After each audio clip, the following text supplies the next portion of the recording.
Welcome back to the junk room, everybody. Yeah, it's me, the Junkman, coming back at you with another video. And I have no notes to look at, no note cards to throw, because I'm just going to talk off top of my head here, because I want to talk about something that's really let me down. Star Trek. Now, as anyone that knows me knows, I'm a big fan of The Next Generation. Now, growing up before The Next Generation, of course, I watched Star Trek in the 70s and early 80s. It was on TV a lot. Mostly when I was out of school sick, I would see it on TV. And my brother was a bigger Star Trek fan than me. I never really got into the originals. I mean, I would watch it. I liked it. And I knew the main cast, but I couldn't tell you much about it. I remember having some books, and my brother had the Mego figures and the Enterprise playset. And I knew Star Trek what it was. Didn't really care about Star Trek. You know, like I said, I would see the movies when they came out, but it was just like, okay, I'll watch it because of Star Trek. Then The Next Generation came out. And when it first came out, I was like, I don't care about The Next Generation. I don't, replace Kirk? What? I was just going along with the party. You can't replace Kirk? I mean, Spock? What? You just couldn't believe they were redoing Star Trek without any of the original cast. So I remember watching first couple of episodes from the first couple of seasons, one or two. Didn't really like it, and look, even today it's hard to watch season 1 or season 2. Next Generation doesn't pick up. Starts to pick up in 3, by 4 it really starts to shine. But it was watching reruns probably in more of the early 90s. It was still on television. A new one would still come on every week, but in the 90s, it would also, every night at my local television station, I think it was like 11 o'clock every night, me and my brother, and I was a lot older this time. I was getting close to being 20. My brother was 25 in his mid-20s. So this was the last thing we probably ever bonded over, is watching Star Trek. Earlier in life, we bonded over Star Wars, the Star Wars toys, watching Star Wars, talking Star Wars, and other things. But Star Trek, we watched The Next Generation together. It's one of the last things I can remember us watching. It was just me and him. My mom and dad would never watch it. They were probably in the bed by then. My sister, she's no way she's watching Star Trek. So we watched Star Trek, and I fell in love with The Next Generation. I mean, not only did I know the main crew, I knew the side characters, I knew characters only been on the show one time. I fell in love with Star Trek, The Next Generation. Now, I'm going to be honest, I tried to watch Deep Space Nine. I've only got about 2, maybe the start of season 3, and I always tone out by then. Everyone said that's when it picks up, kind of like The Next Generation. So I need to go back and force myself to watch Deep Space Nine. Everyone says it's great. So I just couldn't get into the characters as much as I could. Voyager, I didn't try to watch until years later, probably about 10 years ago. I never could get into it either. I watched maybe season 1, season 2. I remember they turned into some kind of lizards or something. They lost me. Enterprise, I remember when it first came out, I watched the 2 episodes or so. Never could get into it either, but I didn't hate it when I watched it, So I am a Next Generation fan. I'm not a diehard Star Trek. And to be honest with you, I love the J.J. Abrams Star Trek movies. I know you're thinking, what, Junkman? Everybody bashes them. I can see where you can say they don't feel like Star Trek, but they're better Star Trek than the new Star Trek we're getting today. And that's what I wanted to talk about, is what happened to Star Trek. One thing I loved about The Next Generation is, there's a few things I love, but one thing I really loved about it was the science of it. It wasn't like Star Wars where it felt like fantasy. Anything can happen, lightsabers and everything. Star Trek seemed grounded in reality where, hey, I could possibly see this as a future. I mean, they had iPads long before anybody else, or tablets, you could say. They have some things back then that, we have today. Almost, the communicator from the original shows, almost like a telephone today, or a smartphone. So I really loved, even when they talked about time travel, they talked about wormholes or black holes or whatever, it always seemed like there was science behind it, where even if I didn't understand what they were saying, I didn't understand the words, it sounded like logical, like that could be it. I don't seem like I'm getting that with new Star Trek. But the thing I really love the most about Star Trek, The Next Generation, and this probably falls into all the other older Star Treks also, is it felt like a place you wanted to be, a future you wanted to be in. You wanted to be in Starfleet. You wanted to be on the Enterprise, at least for me. And everyone seems so nice and friendly and helped each other out. And that just seems like it's gone when I watch this new Star Trek stuff. It just seems like everybody hates each other. It looks like a future I don't want to have nothing to do with.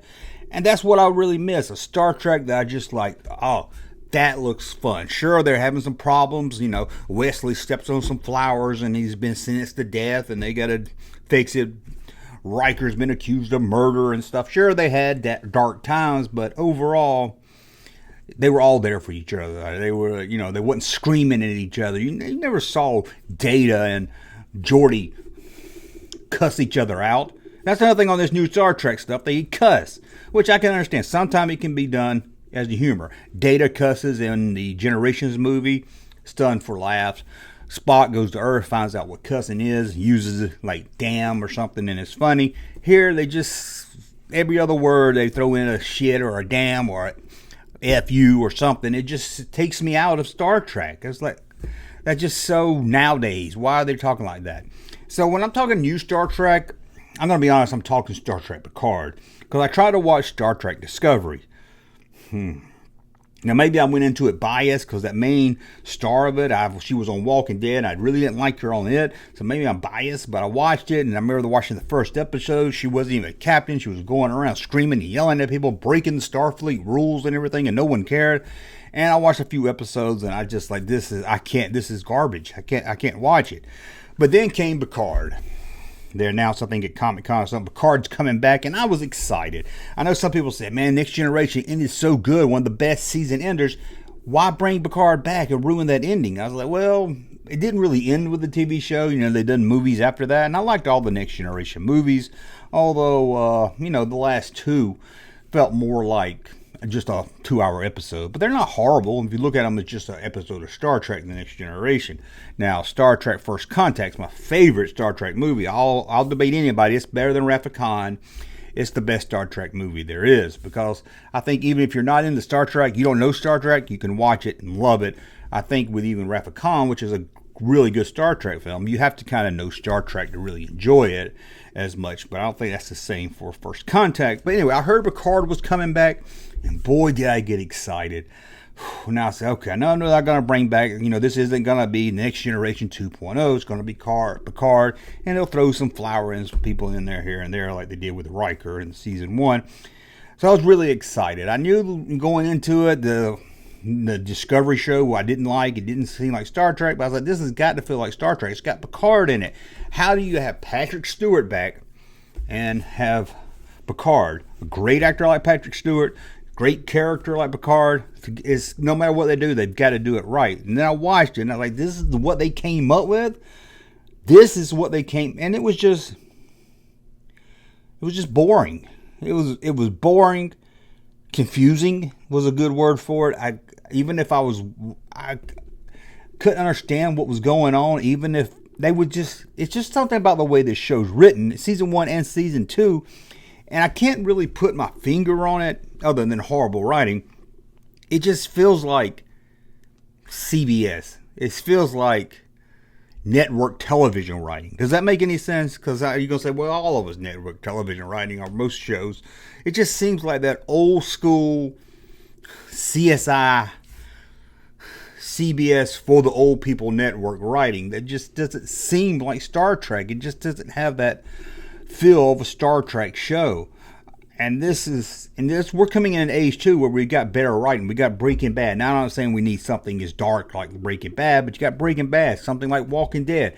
Really good writing. And that's what you're hoping when you're going into something like Picard, but you're just getting this mediocre CBS style writing. They even seem like they have commercial breaks when there's no commercials on Paramount Plus. I guess unless you got the free, maybe there's a free version or something. It just seems a little odd. So season 1 came and I was let down. I ain't gonna lie, I was let down. Now, there was a scene where he met Riker, and that made me happy. I love that episode just because, as you would say, memory berries. I just love that episode. I just really did love that episode. I got to see them. They gave me what the Star Trek sequels were missing. The Star Wars sequels were missing. That reunion. Sure, we didn't get the whole crew, but we got Riker and Picard back, and I really liked that. And then by the end, it just really went off the rails where Picard died, but then he came back, and he's a robot, but he's not a robot. It's like, if you're going to have the cojones to kill off Picard, kill him off. Don't turn him into a robot. I still don't understand all that. Riker shows up out of nowhere, and he's got And there's thousands. This is really big in movies right now, a television show. He shows up with so many starships that there's no way they could fly, and they all look alike. They did this in Rise of the Skywalker, where all these ships just showed up, and it was just too many of them. It just seems, I don't know why they go so overboard now with stuff like that. You don't need every ship in the Starfleet to be right next to each other. It was just stupid. But then came Picard season 2. Now we're only a little, probably halfway into. I think we're going on to episode 5, so maybe it will change. And as much as I didn't like season 1, I got hyped up for season 2. Yeah, I fell for it.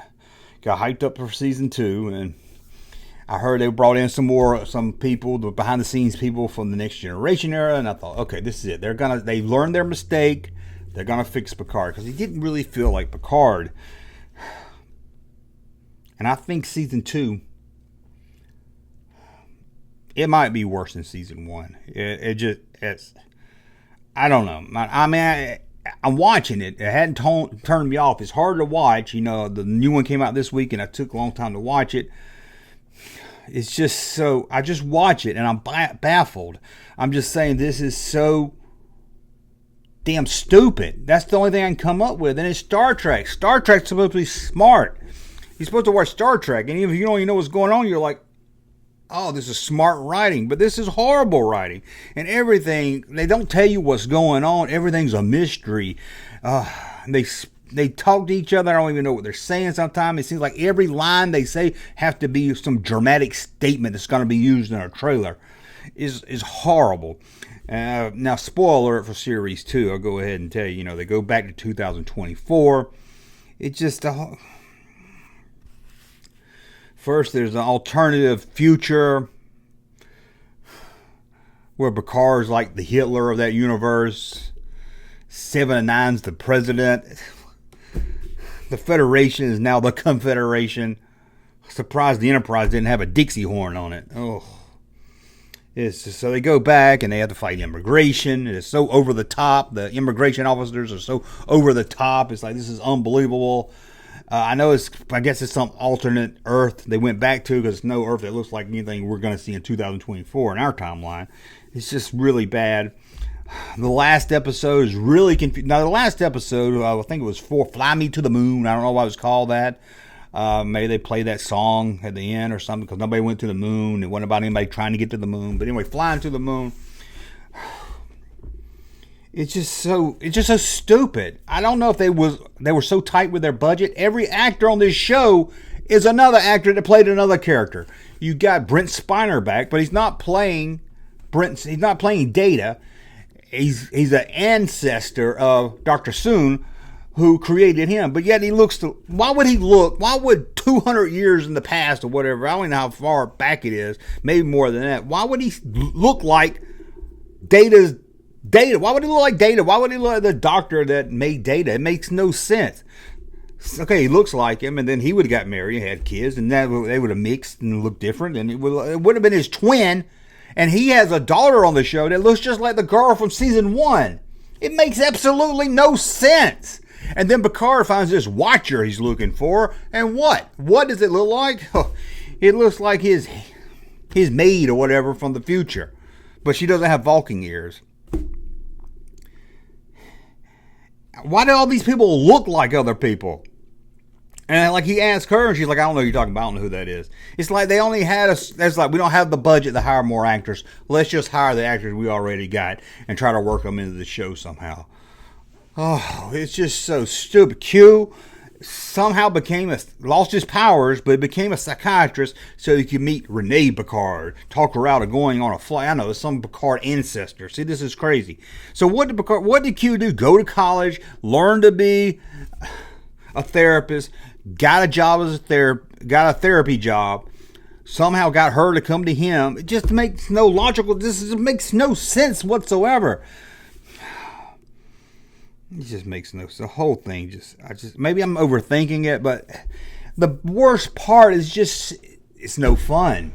It's just no fun. I can excuse the bad writing. I can excuse the stupid plot. I can forget about that it makes no sense whatsoever. I can overlook. They won't tell us what's going on. There's some big mystery instead of Give us the mystery. Let us know why they're back in time. Oh, we got to fix that.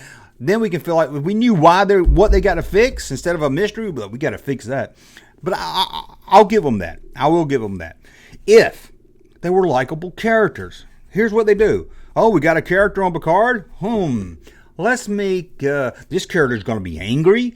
This character is going to have a bad past, something, it's not Starfleet material. And then the one girl that is a Starfleet material, her best friend dies that she never spent any time with in season 1. I don't know why she's so in love with this guy.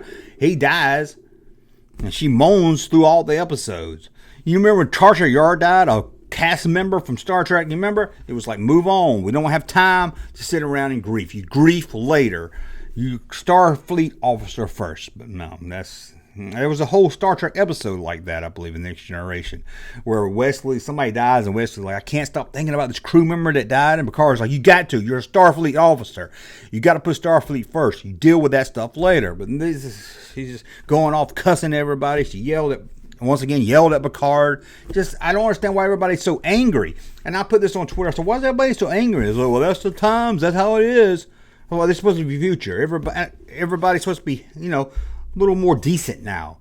And I don't get that. In my real life, maybe it's just me. In my real life, I don't go to the store, buy a drink, and while I'm paying for it, I get cussed out and yelled at, and ISIS comes in there knocking everybody on the floor. Maybe I'm just living in a fantasy world or something. I don't understand why everybody in this show is so angry. It just doesn't make you want to live there. Doesn't make you want to hang out with these people.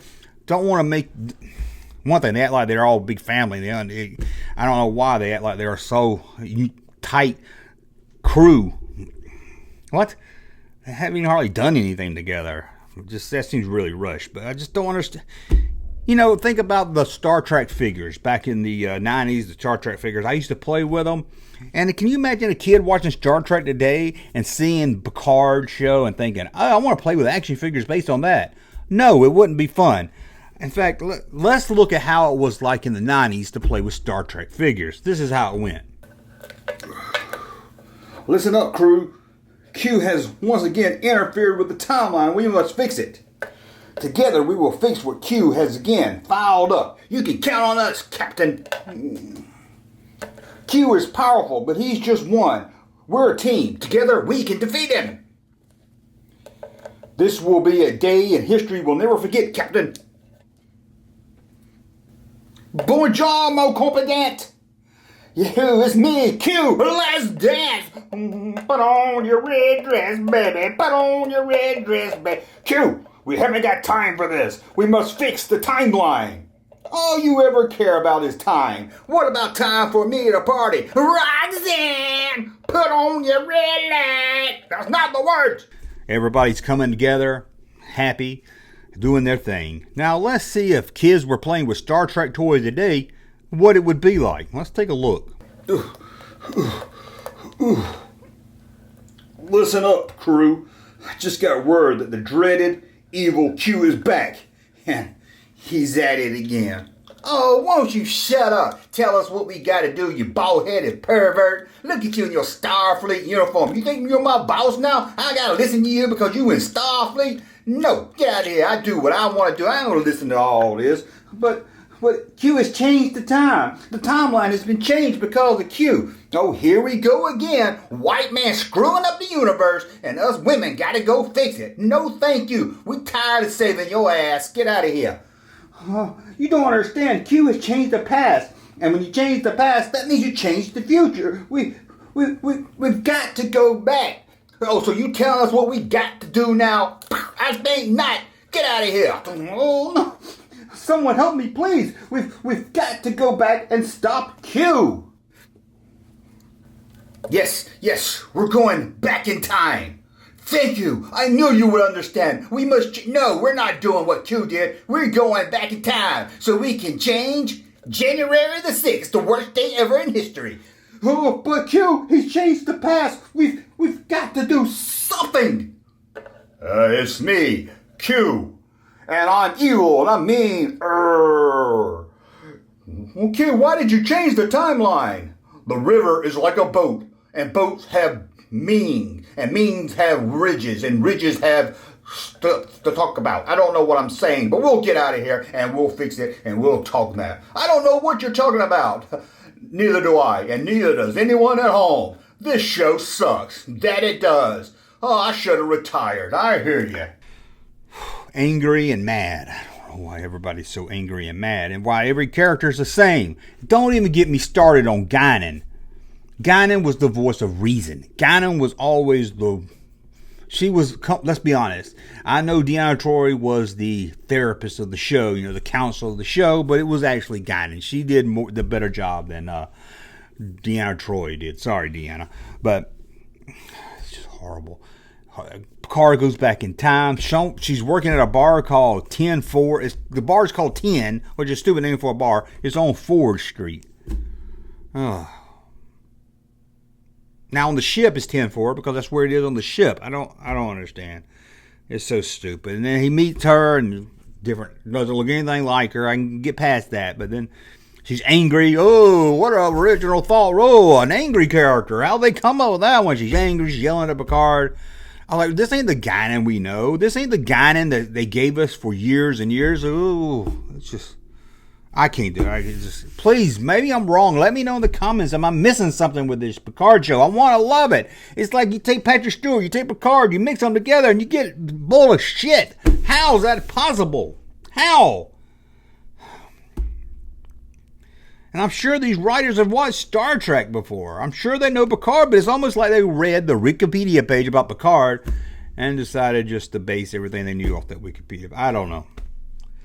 Well, I'm going to go play with my Star Trek figures like it's the 90s. Anyway, let me know how I'm wrong. Let me know Picard's great and everything in the comments below. Again, maybe I'm just overthinking it. I just go back, relax, watch this show without overthinking it. How the hell did Q become a therapist? How did he become someone's therapist? How long has he been on Earth? He had to get a degree and everything? It's just so. Why did he send fake data, a business card with a Q on it? It's just so stupid. It's just so stupid. It's stupid. Anyway, thank you for watching. Thumb up if you like my content. Subscribe to the channel. We'll talk again soon. Hey, Junkman channel popping though. Thank you, sir, for that unsolicited testimony.